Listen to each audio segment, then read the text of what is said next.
c'est vraiment un projet structurant, d'autant plus qu'il faut le matériel, mais il faut aussi des gens, des patriotes convaincus qui vont gérer ce matériel-là pour effectivement rendre viable le projet. Donc le but c'est quoi? C'est désenclaver presque toutes nos villes et changer le visage même de nos communes par en tout cas ces gens qui vont faire un bon travail.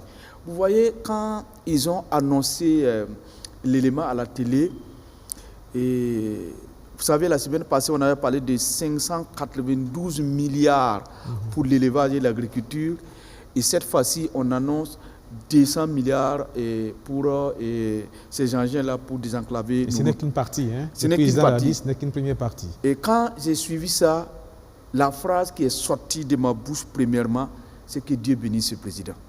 Je l'ai dit du fond du cœur parce que tout simplement, si depuis longtemps on avait eu ce type d'idée, aujourd'hui on n'allait pas être à la traîne de cette manière-là. Et du coup, pour vous dire la vérité, je me suis senti très mal, un peu malheureux. Pourquoi?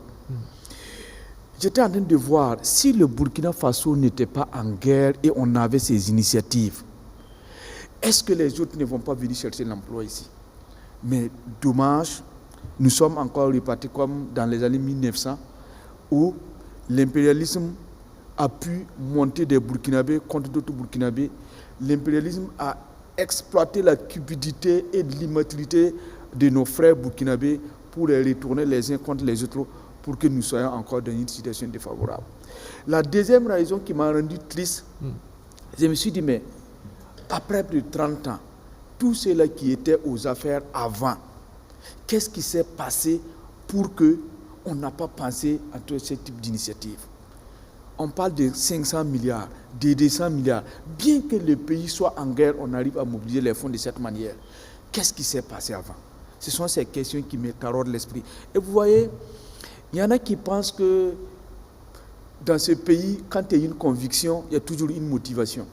Mais quand le travail est bien, si l'initiative développée par ceux qui sont là, c'est le développement global pour l'ensemble du pays, qu'est-ce qu'il faut dire? Bon, c'est pour cette raison, quand je suis certaines choses, je suis un peu découragé. Et il est grand temps qu'on se réveille.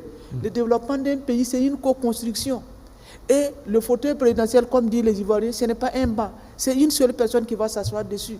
Ce qu'on peut faire, c'est accompagner cette personne-là pour que, autant que faire ce pays, s'il est toujours dans la droiture, dans la construction du pays, mettons-nous à la tâche. Mais regardez toutes ces initiatives-là.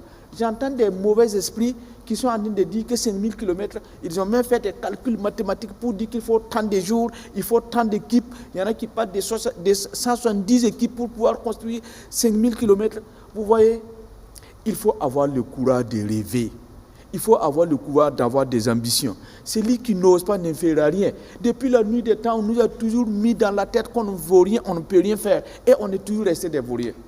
Aujourd'hui, des gens sont en train de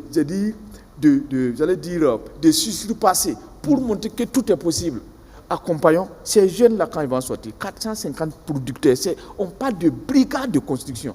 Leur mission, c'est travailler à ce que ce Burkina-là, toutes les villes soient fréquentables. C'est travailler à ce que toutes les villes changent de visage. Et ils vont aller faire une formation VDP. Donc, en quelque sorte, une formation militaire. Avoir un esprit militaire, avoir la discipline militaire, être des patriotes convaincus, qui ne travaillent pas avec des calculs, qui travaillent rien que pour l'intérêt supérieur de la nation. Moi, je pense que ça mérite d'être salué.